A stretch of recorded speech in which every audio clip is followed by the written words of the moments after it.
Wake of the New York City terror attack, Chicago police are heightening security throughout the city. Joining us this morning is the chief of the Bureau of Organized Crime, Anthony Riccio. Thanks so much for joining us today. And we do want to talk about the threats here in Chicago. I think a lot of people are concerned front and center. A, are there threats? B, what is the Chicago Police Department in particular doing to make people here feel safe? Well, first, there are no credible threats to Chicago at all, and that's something that we're very vigilant on.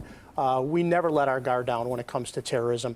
We've learned from all these incidents that have occurred from Las Vegas, from Boston, and now from New York. And we're constantly tweaking our plan. Just yesterday, we put additional resources in high traffic areas that we would have a concern about. But there are no credible threats to Chicago, but we're very vigilant. I have to ask about this. We are right next to the Kendall Market, and it's a huge venue for people right in downtown Chicago. Sure. Any changes being made to that venue? Well, again, we're always changing our posture. We're always looking at different things. For example, we've rolled out salt trucks now.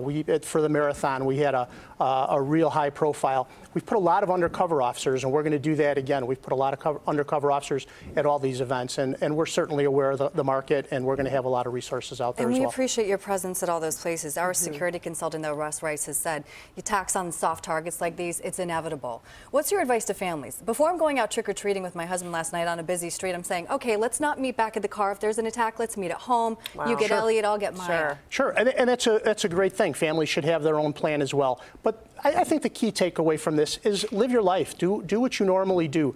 We're out there. We're over. You can see us in a lot of places. We've had officers out there, an increased presence all over, and we do have that undercover presence as well. We have to talk about the reason that you're actually here, which is because of these crime numbers. Exactly. And we are very quick as the news media to put on the news when there are shootings. Sure. But we need to talk about the fact that we are seeing 545 fewer shootings this year. Right. Those are incredible numbers. What's been the one thing that you think has worked more than others in the tactics? Because I know there's a ton of tactics. There are a ton of tactics. I think one of the key things that we rolled out this year was the strategic support centers that we've opened up in some of these busiest districts. They're nerve centers. So we're taking all this data that we collect. We're taking human intelligence from the officers on the street.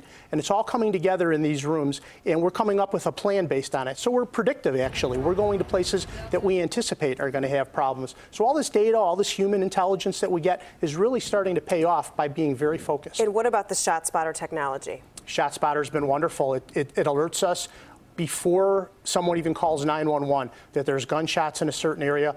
Sometimes it takes 3, 4, 5 minutes for a call to come out. ShotSpotter is immediate. We get a response out there right away with officers. I feel like we could talk to him for like 10 minutes. Absolutely. I wish we could. I know. Unfortunately, we got to go. It's good to see you. Thank you. Thank you.